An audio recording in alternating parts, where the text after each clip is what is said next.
And then, I mean, we, of course, need to hope that we hit a land drop. Oh my gosh. Opponent missed a land drop. We hit our land drop. So we go with Greed's Gambit. We get to draw 3 cards, create some bat tokens, and we gift the opponent the Greed's Gambit. And we can punch in for 4. I mean, he definitely goes with Ill-Timed Explosion right now. Now he must have the land. There it is. But he will have to be discarding turn after turn, so I can dig it. Could also go with a Demonic Pact to then make him discard 2 cards. Oh, and we do have Harmless Offering, so for sure that is what we go with. So discard a card and lose 2 life. He has the Extinguisher Battleship. That's pretty awesome. But yeah, let's go with the Raucous Theater. I don't think we need another Greed's Gambit. But at the same time, it could be pretty funny. Opponent chooses to block, so they're losing their land. Of course, it does get to come back. But if they do have another Badger Mole, then at least it is a land. It's not a creature land, so I'm fine with that trade right there. And again, the opponent's life total isn't too concerning, just because when we get Demonic Pact, that one, they'll just lose the game. Doesn't matter how much life you have. Or if we can find Greed's Gambit, they'll slowly be losing some life, and they actually are a Shrine deck. That's pretty awesome. So opponent is going to go ahead and ramp. Let's go ahead and flash in Aang's Iceberg, and we'll definitely take that one away from you. Oh, does that actually count as 0 right now? Yeah, I think that counted as 0. They have no shrine, so they actually didn't get to look for a basic. Wow, let's absolutely go, man. Guys, I am super loving this Aang's Iceberg. Hey there, neighbor. Welcome to another MTG Arena Standard video. Today, the title of the deck is Demon Lord Iroh, and that's because we're playing with Iroh the Tea Master, and we can see from his text, it says, when Iroh enters, we get to create a food token, and then at the beginning of combat, on our turn, we may have the opponent gain control of any permanent we control, so we can give them anything that we own, and if we do that, we create a 1/1 white ally token, and then we get to put a +1/+1 counter on it for however many things we have gifted the opponent. That's really not how we're going to be winning today. The way that we will be winning is by gifting the opponent 2 cards, and one of them will drain them out pretty slowly, and that's Greed's Gambit. Of course, we hope to have Iroh down on turn 3, and then play Greed's Gambit on turn 4, and when this enchantment enters, we get to draw 3 cards, gain 6 life, and then create 3 2/1 bat creature tokens with flying. That sounds like insane value, and that is because it is quite a bit of value. But then the second part of this enchantment says at the beginning of your end step, you have to discard a card, you have to lose 2 life, and you have to sacrifice a creature token. So we hope to play this on turn 4 when we already have Iroh down, so we get all the value from it, and then we give it to the opponent, and then just every turn they'll have to discard a card and lose 2 life. So that's a way that you can drain them out. But then a really fun way to just kind of instantly win the game is with Demonic Pact for 4 mana. This enchantment enters, and then there are 4 modes, and you have to choose one that hasn't been chosen before. Not chapter 1, but basically bullet point number 1, this enchantment deals 4 damage to any target, and you gain 4 life. The second option is target opponent discards 2 cards.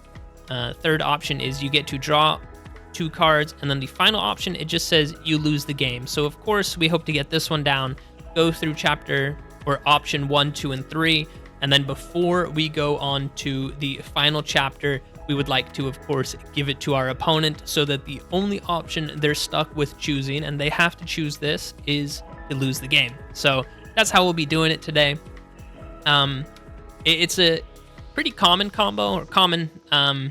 I don't see it that often. Honestly, no one's played it against me in a while, but I do know that this deck's going around because there's another really popular card, and that's Harmless Offering. You have this cute little kitten, but it has like a snake tail, so it is a Harmless Offering. You can gift your opponent a target permanent you control. So if we don't have Iroh down, or if the opponent removes our Iroh Tea Master, and we don't have a way of gifting them Demonic Pact or even Greed's Gambit, well, then that is where the Harmless Offering can come into play. Then we can just gift it to them. Of course, if they have a counter spell, they could counter that. So that's something that you do have to worry about a little tiny bit. But yeah, our game plan is to really work our way up to 4 mana to play Greed's Gambit or play Demonic Pact. And then, of course, you do have to survive for another few turns as well. So surviving into the late game is a strategy of ours. And of course, to help us survive into the late game, we're playing some Pinnacle Starcage for 3 mana. When this artifact enters, you get to exile basically everything of mana value 2 or less, at least all artifacts and creatures with mana value 2 or less. So it's kind of a way to reset the board if the opponent is building up a really, really wide board state. We're also going with Aang's Iceberg for 3 mana. We can flash this enchantment in and then exile up to 1 other target non-land permanent until this enchantment leaves the battlefield. And we can also choose to Waterbend 3, sacrifice this enchantment, and then scry 2. So that could help us maybe look for a way of, maybe if we have Demonic Pact down, we could potentially use the Scry 2 ability to look for a Harmless Offering or an Iroh T-Master. And then a little bit more removal. We're going with Nowhere to Run and Momentum Breaker, 2 really good removal cards in Standard right now. And then just to have a little bit more board presence, we're going with Voice of Victory. This 2 mana creature, 1 power, 3 toughness, says opponents can't cast spells during our turn. So hopefully when it does go into our turn, and we have Iroh the Team Master and a Demonic Pact on the battlefield, we're free to just gift that to them, and then they won't be able to remove our creature. They do have to do that on their turn then. And then to maybe go after the opponent's hand a little bit, just to see if they're working with any counter spells, or if they might have a kill spell lined up for Iroh. We're packing the full package of Duress for 1 black mana. The opponent reveals their hand, and we choose a non-creature, non-land card from it, and they have to discard that. So yeah, that's the deck we're going with today. I know Iroh looks really, really friendly, but trust me, guys, he's an absolute demon. So let's just jump into some games and see if we can, yeah, maybe gift the opponent a Demonic Pact. I'll see you guys in the games. All right, guys, we get to go first. We do have, you know, quite a few ways of keeping the board clean and eventually a Harmless Offering, so I'll keep it. We can get some Surveil on turn 1 to maybe look for one of the cards we need. I do really like Voice of Victory, so I think we'll keep him on top. I can go ahead and play Voice of Victory on turn 2.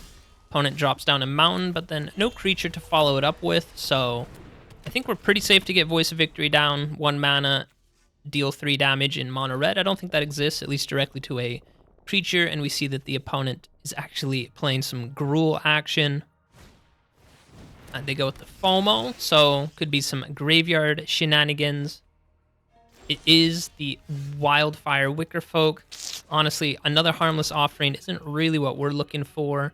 So I guess we'd go with Aang's Iceberg, flash that in. I think we'll do that. So I think we can go ahead and punch in, create the tokens, and then bop the opponent for 2 damage. They do choose the block. And yeah, like I said, we'll probably look to flash in Aang's Iceberg. We'll go ahead and pass. So why Wildfire Wickerfolk? I think they might be playing with the Might, the Hemosymbic Might. They go with Breakout. They do get the Wickerfolk.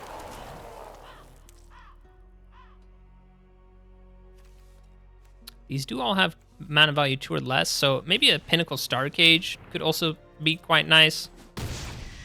This one does have haste, so we'd be taking 5 damage. Well, we don't have double white. That is something to consider as well. So maybe we do just flash in Nowhere to Run. I know I said I wanted to go with the Iceberg, but I think we'll keep it. And then I guess we get rid of the FOMO. Take 3 damage. That's fine. Do find the Greed's Gambit, and then we do have the Harmless Offering. We just need to find the land drop. So hopefully we can find that next turn. Can definitely go with Aang's Iceberg right now. I don't think we'll want to take 4 damage. They go with the Maverick. They get to Surveil 2. So they're definitely looking to do some stuff with the graveyard. I don't know if that's just to activate the Delirium cost. And that's what it looks like. The opponent's going to punch in for 4, but I don't think we want to take 4 damage right now. So we will flash in the Iceberg, and we'll go ahead and take your Wickerfolk from you. And opponent is left with just a 1/1 creature. That's fine. We do hit the land drop, so we can go with Greed's Gambit, and then for just 1 turn, we will be taking 2 damage, have to drop off 1 card, and sack 1 creature. So that's fine, though, because the turn after that, we can just go ahead and gift that to them. I think we can drop off the Multiversal Passage. We'll be up to 5 mana, which is plenty. So drop off the Multiversal Passage, lose 2 life, and sack 1 creature. But, I mean, we're up to 20 life. We have 2 flyers, which are quite nice. And, I mean, yeah, we'll just be gifting the opponent the Greed's Gambit, and then just turn after turn, they will have to sack a creature. He goes with the Dreadmaw Ire, so a lot of pump spells. This does lead me to believe that he is playing with the Hemosymbic Might. Double strike, that's 8 damage. I mean, I don't think we're going to sack a bat right now. If the opponent doesn't get a creature down, then they will have to sack this one and drop off a card. And that is exactly what we do. So Harmless Offering, target opponent is you, and you can go ahead and take our Greed's Gambit. You can go ahead, look at that Harmless Offering. Cute little kitty cat. Opponent. Do they have any enchantment removal for 1 mana? I don't think for 1 mana. So we'll go ahead and get down the Shadowy Backstreet. A Momentum Breaker. Yeah, we'll keep that. We will keep that. And then we'll go ahead and say no attacks. End the turn. Opponent could have a few more pump spells. Could honestly play a few creatures as well. Yeah, there's the Scavenging Ooze. And opponent, are you going to punch in? I think I will take that trade. Just because then they are forced to sacrifice the Ooze. They are forced to sack the Ooze. Goes with the pump spell. That doesn't give it any toughness, though. Oh, well, it does get first strike. That's a little bit unfortunate, but... I mean, you'll eventually run out of those pump spells. You have to drop off a card, sack a creature, and we'll actually make you sacrifice the Ooze right now. It's a nice little momentum breaker. And then we'll go with the Blazemire Verge. And I guess we'll start applying some pressure to the opponent. Punch in for 2. And you know what? We could actually go with Aang's Iceberg. Sack this one. Yeah, right before it goes to the opponent's end step, let's go ahead and sack Aang's Iceberg. We get a nice little Scry 2 action, and we'll give them their Wicker Fire Folk back, but they'll just have to sack it immediately. And I don't think we need those 2 cards, so really happy that we went with the Scry option right there. We can take the stop off and pass and go ahead and sack that creature, lose 2 life, and discard your last card in hand. I mean, we were able to scry 2, but we're just scrying into some lands. Iroh Team Master, I guess we take him. So that is who we will be playing next turn. I guess the opponent could have some hasty creatures, but we're able to gain some life with Momentum Breaker. And even if they do play a hasty Wicker Fire, FOMO doesn't have haste. Breakout does give them haste. That's fine. Go ahead and lose 2 life, sack a creature, not that you have a creature. And then we can definitely go with Iroh. It will go to our attack step, and we can gift the opponent. I guess nowhere to run. We don't have any creatures with hexproof or anything like that, so we get to create the token then and punch in with the bat. We go up to 4 speed, so we can go ahead and sacrifice Momentum Breaker. We'll gain 4 life. We have 5 toughness to block with. An opponent doesn't even draw a creature. And I mean, even if they had a hasty creature, there's no way they're dealing 12 damage. So, and then, yeah, we got them on the crackback. So let's absolutely go. GG. All right, guys, we get to go first. And I mean, we have Demonic Pact and Harmless Offering with Duress on turn 1 into Voice of Victory.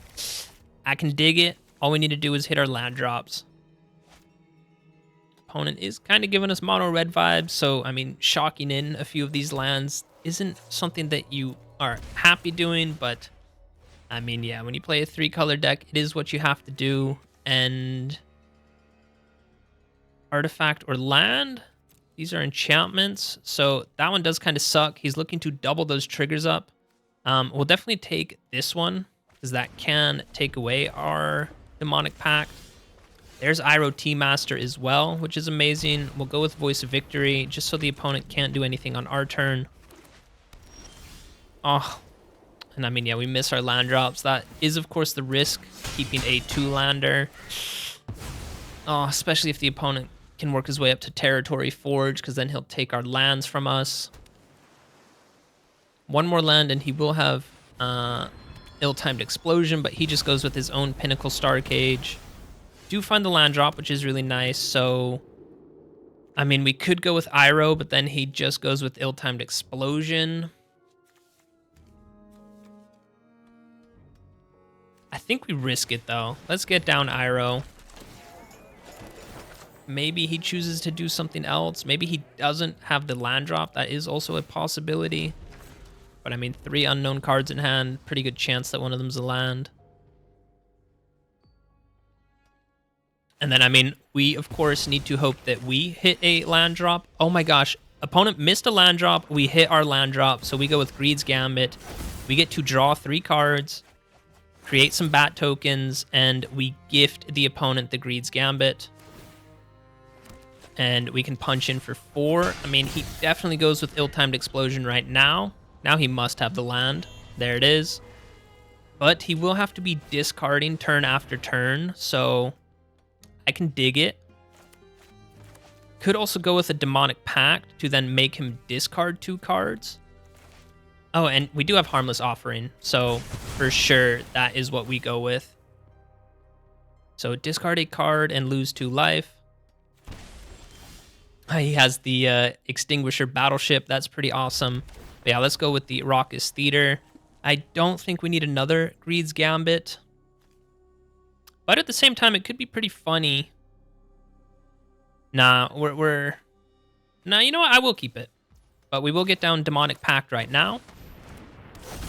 Opponent is going to have to discard 2 cards is what will make them choose to do, and they're discarding 1 card right now as well. So their hand total is getting shredded a little bit.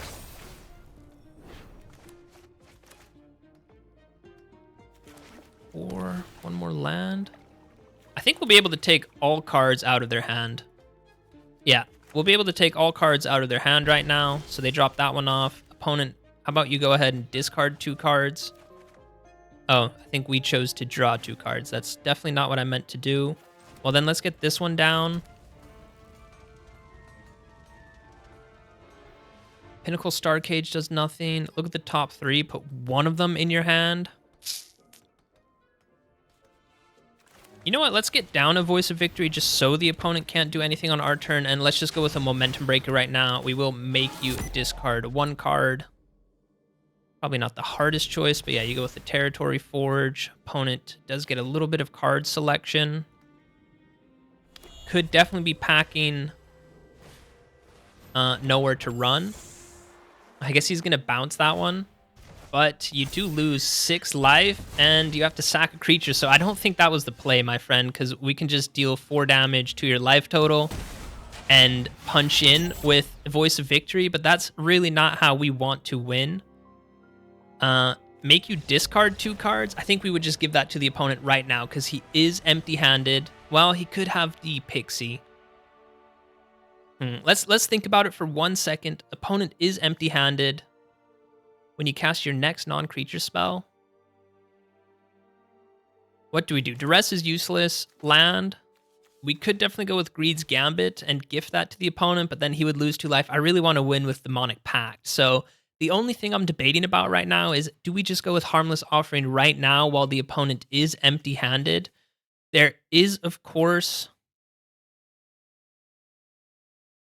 while he doesn't have enough he doesn't have enough for Extinguisher Battleship. There is the tiny worry that maybe he has another Nurturing Pixie where he could bounce the Demonic Pact back to our hand, but he is down 1 Pixie already, and it would literally have to be a Pixie off the top. He could also be playing with the Nowhere to Run. But guys, I'm going to do it to him, playing with the Pixie Bounce deck. I hate that deck, so keep your backhand strong. Bap, get him out of here. GG.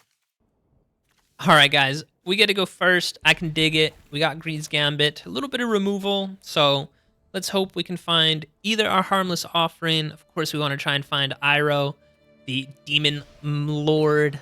We got the Demon Sleeves as well. So, ooh, there's Demonic Pact as well. I'll keep that one. I don't think we've won with Demonic Pact today. Opponent looking for some Boros stuff. I think I know which deck they're playing. I still think we prioritize getting these Shadowy Backstreets. Don't need one of those. And then I guess on turn 4, we will get down Demonic Pact. Opponent with another tap land and the Hired Claw. Mobilize 1. Let's see which land we draw. Guess it doesn't really matter. We can get this one down. And I think we just keep our options open, even though this one we can't flash in. But Nowhere to Run, we can flash in. And then we could go with Demonic Pact. Honestly, looking for a Pinnacle Starcage would be pretty massive. Ooh, Delny's really good. I think we have to go ahead and remove Delny right now. They get double triggers from all of these. So, yeah, that guy 100% has to go. 110%. Delny had to go. Ping us for 1. And take 2 from that one. So took 4 damage total. There's a Duress, which is really nice. But I guess we're going to go with Demonic Pact. And, oh, I guess it's next turn that it triggers, yeah. Because this is the beginning of our upkeep. I think we'll maybe look to deal 4 damage. Do something. And play those until the end of your next turn. Yeah, he's playing with Arabella. Playing with Arabella, he can play those next turns, so maybe we just look to draw 2 cards. Could have the opponent discard 2 cards, but he's probably playing Arabella and maybe Lightning Strike next turn, so let's go ahead and draw 2. Ooh, there's Iroh, which is really nice. But I think what we do, I think we go for Greed's Gambit. Oh, but then we will lose 2 life. Greed's Gambit. Well, we gained 6 life, so yeah, let's go with Greed's Gambit. Oh, and we found Harmless Offering as well, which is amazing. So here comes a Duress. Ooh, we'll definitely take Torch the Tower, because they can actually bargain something away, sacrifice an enchantment. So if we do give them Demonic Pact, then they can at least bargain that away. So discard a card, definitely drop off Godless Shrine, lose 2 life, and sack this creature. Add 1 mana, so opponent will be up to 5, plus the land drop is 6 mana to work with. And I guess he could play all 3 of these cards, remove our creatures, and do all the fun stuff. Do all the fun stuff, so then we won't have any blockers. And then I guess we do get Iroh down, gift them Greed's Gambit, and keep open Harmless Offering. But opponent doesn't go after one of our bat tokens. That's interesting. Does he have another 1 mana burn spell? Because I think you want to get down Arabella. No, you do go. Oh, Lightning Helix to our face. I'm surprised. Because, yeah, you're not playing Arabella, and I'll definitely block the Hired Claw. Oh, an opponent scoops it up. That is so unfortunate, guys. But, yeah, like I said, we were going with the game plan. I'm really surprised he didn't take out one of our bat tokens. But yeah, we can blank the Hired Claw right now. Opponent has just 1 card in hand. We see it's a land. So opponent's more or less in top deck mode. He does get Avatar Roku. But yeah, look, we would take out the Hired Claw with our bat. We could play a land on our turn. Get down Iroh for 3 mana. So we would still have 3 mana left over. So we could go with Momentum Breaker. Make them sacrifice the Stadium Headliner, and then when it goes to our attack steps, Iroh would gift them Greed's Gambit. So going into the opponent's turn, I guess he would have enough to make the Dragon token, but it doesn't have haste. Well, opponent would have to sack that Dragon token each turn then, and then, I mean, we're pretty close. I guess Demonic Pact can deal 4 damage, yeah, to Avatar Roku, so yeah, he would have no creatures on board. And then, yeah, he would just have to discard every single turn and lose 2 life and sack a creature. And then eventually, when it comes down to Demonic Pact, On our upkeep this turn, deal 4 damage, or maybe even gain 4 life because our life total is getting pretty low. I think we were definitely turning the tables there. So yeah, another really, really good game. Unfortunately, opponent, Pew Pew, I'm a laser, maybe scooped it up a little bit early, but I'm pretty confident we were winning that for sure. So it's just too bad we weren't able to gift them the Demonic Pact. Anyways, on to the next one. All right, guys, we get to go first, finally, and we got a Voice of Victory, hopefully into Iroh, into Greed's Gambit. So I can absolutely dig this. We have all the colors for Iroh. We'll have double black for Greed's Gambit. So yeah, we really need to find our 4th land drop. And I mean, opponent's giving us mono green vibes with the Toph sleeves and the Vivian Reed avatar. Let's, you know, fingers crossed that it's not the Badger Mole Cub deck and that they'll just ramp out into a Craterhoof Behemoth on turn 4, because they definitely can do that.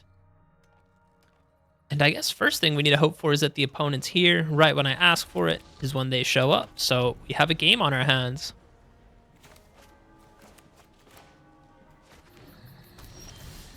And it's a Gruul deck. We draw another Voice of Victory. This guy, we seem to just always draw this guy.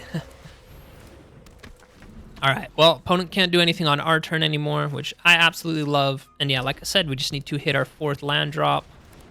It's a Land War Elf, and we do hit it. So things are coming up Millhouse, guys. Create the food token. We'll go ahead and gift you that. Look how generous we are. I'm a generous goddess, guys. Voice of Victory can go ahead and punch in. Highly doubt that the opponent chooses to block, because I'm pretty sure he does want to ramp, which the Land War Elf is, of course, amazing at. But, I mean, next turn we get the Greed's Gambit, and we'll actually take no downside from it. Unless the opponent removes Iroh right now. He goes with Dragon. It's the Bloom Vine. They could have some enchantment removal. But, ooh, we don't even need to shock in the Foundry, right? Oh, and this is only 1 black mana, so yeah, let's absolutely go. Here comes Greed's Gambit. Draw 3, gain 6, create the tokens, and my friend, you can have this one. And then for sure, we'll just punch in. Again, I'm not sure you're blocking with the elf, but, I mean, yeah. Opponent, that's quite a bit of damage, and yeah, you're just gonna have to sack a creature just turn after turn after turn. And if you do deploy a few creatures this turn, we did have fun that match. That was a clean game.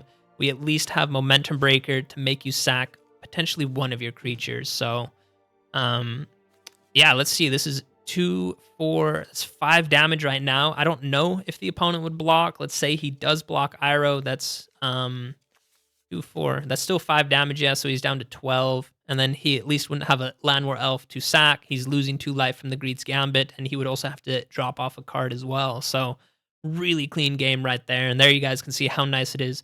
Going Iroh on turn 3 into the Greed's Gambit on turn 4. Huge value. Big value. Stonks. All right, guys. Opponent gets to go first again. But, I mean, we've been doing pretty good so far. So definitely get down the Shadowy Backstreets. Don't think we need a 4th land. Or a 5th land, sorry, because we have 4 lands in total. Multiversal Passage. You know what? I think we will shock this one in. Double red right there. We'll have white. I guess we can go with black then. Pay 2 life. And then we do have nowhere to run that we can go ahead and flash in on the opponent's turn.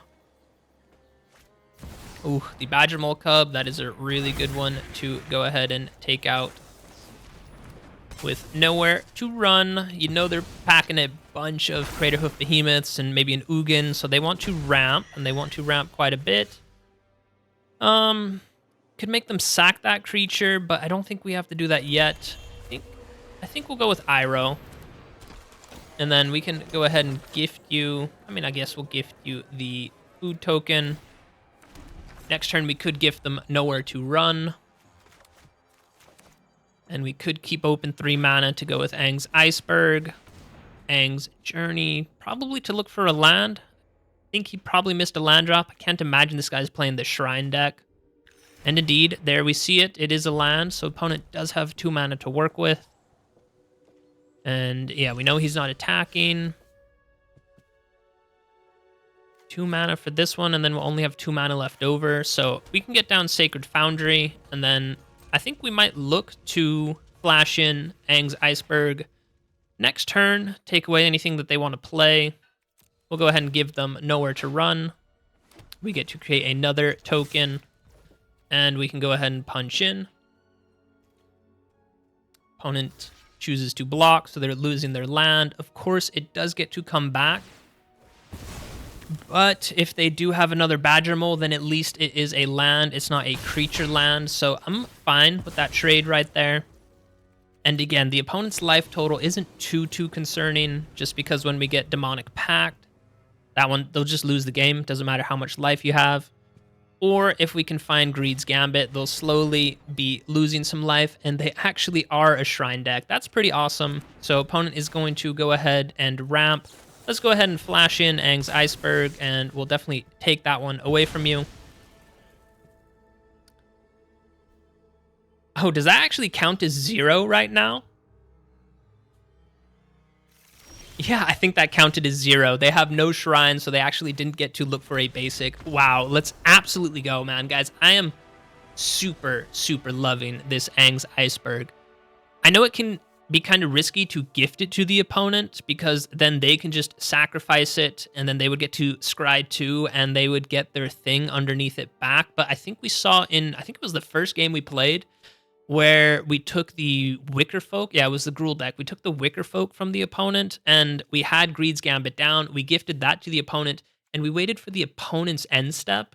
That's when we chose to sacrifice Aang's Iceberg, so then we got to scry 2. The opponent got their creature back, and then they had to sacrifice it. I know Kyoshi's Plaza isn't a creature, so if we did get down Greed's Gambit, then they would just get their Kyoshi Plaza back. But still, this Aang's Iceberg, I absolutely love it. And yeah, we saw right here, just kind of hard shut down the opponent trying to look for a basic land. So yeah, GG.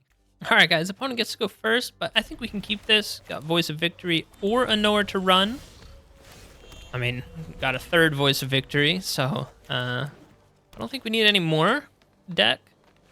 I think we only play 3 of them. Maybe we play, well, I guess we play 4 Voice of Victory. There's our answer.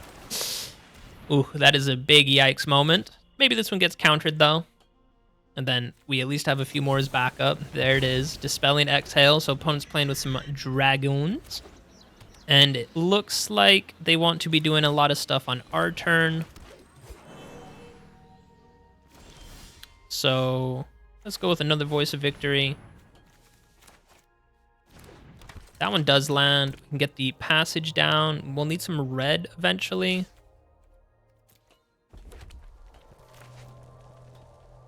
Next turn, we could get down another Voice of Victory, and then we could keep open Nowhere to Run. Duress is actually an amazing hit. Let's go ahead and see what you're working with, my friend. You probably won't be too happy about that. Aetherize. We'll definitely take 3 steps ahead. And you know what? Let's get down Iroh. You have no counterspell. Your Aetherizers are doing literally nothing right now, because he won't be attacking you, and we'll go ahead and gift you this food token. And we get to go ahead and create the Citizen token. Opponent's just going to crack that right away. So I guess, yeah, we still get to create the token. It just doesn't get any counters put on it. I guess we could have attacked right there, because he did crack 2 mana. Now, we don't have anything to gift the opponent. You know what? We could gift him our Nowhere to Run. Go ahead and take out your elf. Go ahead and take out your elf. And then let's go ahead and see what's on top. Another Nowhere to Run. I don't think we need that. We really need to find our Greed's Gambit or another one of our cards. We'll gift the opponent the Nowhere to Run, so we do get to create another token. And then we can attack with Voice of Victory if he wants to pull the trigger on one of those Aetherizes. Be my guest. No, opponent chooses to keep it. Board wipe in these colors? I don't think so. So, you know what? I actually do want to get down another Voice of Victory, just in case he bounces this one or something like that. we know the opponent. I mean, whenever they're playing blue, you know for sure they want to cast a lot of instants and stuff on our turn. I have a feeling he might be a mill deck, but ooh. Yeah, I really think this one was Voice of Victory. That was just a little bit too much for the opponent. And yeah, we saw Duress coming in pretty clutch, taking away kind of their only card draw. They could, of course, used it for a counter spell, but I mean, yeah, when you know that the opponent has an Aetherize, you can really choose your attacks. So yeah, GG. All right, guys, opponent gets to go first, but I do like our hand because we can go Duress on turn 1. Even though mono green, I don't know how many non-creatures they're playing, but I mean, taking a peek at the opponent's hand is always a really nice thing to do. Lumbering World Wagon, I mean, yeah, that's a GG right there. Some opponents just really don't like it when you take a peek at their hand, and this guy wasn't the Badger Mole Cub. We basically had anything to take, and I mean, he has really good creatures, Ugin, Dragon Backed Assault, but I guess we take a Lumbering World Wagon just to take him off some ramp.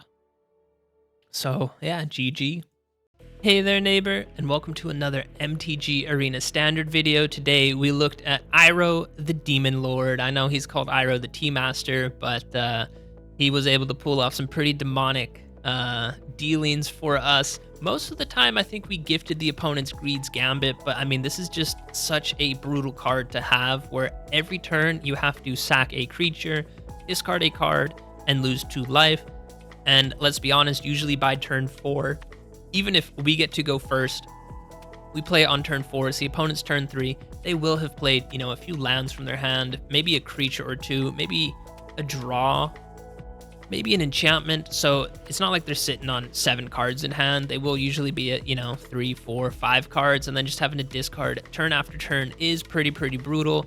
And I think we saw in 2 games, we would have been able to win with Demonic Pact. Opponents just scooped it up beforehand because, I mean, yeah, you can kind of see this coming from a mile away whenever you play Demonic Pact. Everyone knows that the opponent will try and gift it to you, so yeah, opponents don't want to stick around for that, but that is pretty funny when literally the only option you can choose is to lose the game. And of course, when the opponent has that, they have to choose to lose the game. And I mean, yeah, we have 7 ways of gifting the opponents something. It's 4 copies of Iroh and then 3 copies of Harmless Offering. Card art for this looks absolutely amazing. I'm really glad it's in standard right now. And then, yeah, we have a few other ways of making the opponent discard. That is with Momentum Breaker. If they're not playing any creatures out, like we saw against just the technically it was the last deck we played against. It was a really fun game, so I might put it a bit earlier. But they were playing kind of with a Pixie Bounce deck, and they weren't playing out too many creatures. They were looking to kind of restock their hand. And yeah, we hit them with a Momentum Breaker. And what's really funny is we had gifted them Greed's Gambit, and with the Nurturing Pixie, they chose to bounce that back to our hand, but since they are the owner of that card, bouncing it back to our hand counts as this enchantment leaving the battlefield. You guys can see the text at the very bottom right there. So then the opponent was forced to discard 3 cards, lose 6 life, and sacrifice 3 creatures. I mean, they only had the Pixie on the battlefield, but that basically just sealed their fate for them. That was pretty funny. I don't think they were maybe expecting that to happen. So that was really funny. And then just in a few other games as well, we saw how nice Greed's Gambit can be, especially when turn 3 you go Iroh and then turn 4 Greed's Gambit. And honestly, I felt like we went second a lot of the time today, and we still won a lot of the games. This felt like a quite competitive deck, I'll be honest about that. It felt really good. Even when you are going second, we just have enough early game interaction with Duress, Momentum Breaker, nowhere to run. And then a little bit later on, we have Pinnacle Starcage and Aang's Iceberg. I actually really like this card. And with Iroh, you can give them literally anything you control. It can be another creature. It can be an enchantment. Of course, we did that with Greed's Gambit and Demonic Pact. It can be the Pinnacle Starcage artifact, which, you know, if you are able, I don't think we used this card today at all, but I think you definitely want to keep it in the deck. But yeah, if you exile a ton of things with Pinnacle Starcage and you just give this to your opponent, well, it doesn't really matter then.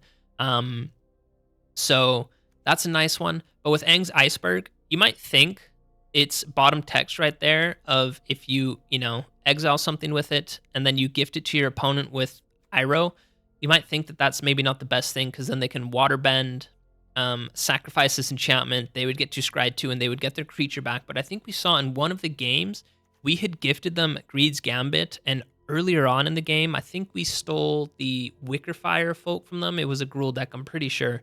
But yeah, we took a creature from them. We eventually gave them Greed's Gambit, and then on the opponent's turn, right before it went to their end step, we chose to sacrifice Aang's Iceberg, so we were able to scry 2. We gave them their opponent back, but then it went to their end step, which is when they had to sacrifice that creature. So yeah, that's actually a really, really nice little combo that I think definitely could come up in more than just that one game we played. And then, I mean, yeah, Voice of Victory, just opponents can't cast spells during your turn. I think that won us one game as well. Same with the rest. Some opponents just really don't like it when you take a look at their hand. So overall, really, really fun deck. Iroh, the Tea Master, I think it's a great card. 3 mana isn't too expensive. And yeah, just being able to create a token. Turn after turn, you could be able to pull that off if you give them a Pinnacle Starcage, Momentum Breaker, Nowhere to Run. Those are, again, cards you don't really mind gifting to your opponent. And then, of course, the big payoffs like Greed's Gambit and eventually Demonic Pact. Those are the cards you do want to gift them. So yeah, with Iroh, you honestly have quite a few ways of gifting them stuff. And then you get to create that ally token that you guys can see there. So that can potentially be a blocker for you. Again, you don't really care about, damaging the opponent down with your creatures, because eventually Greed's Gambit will just drain them out, or Demonic Pact will just make them lose the game. Doesn't matter if they have 1 HP in a dream, or if they're at 100 life, you lose the game you lose the game. So yeah, overall, really, really fun deck. I hope you guys also enjoyed it, and if you made it this far into the video, please consider subscribing. It does help me out tremendously. And guys, I'm just going to end it like I always end it. I love you guys. Peace out.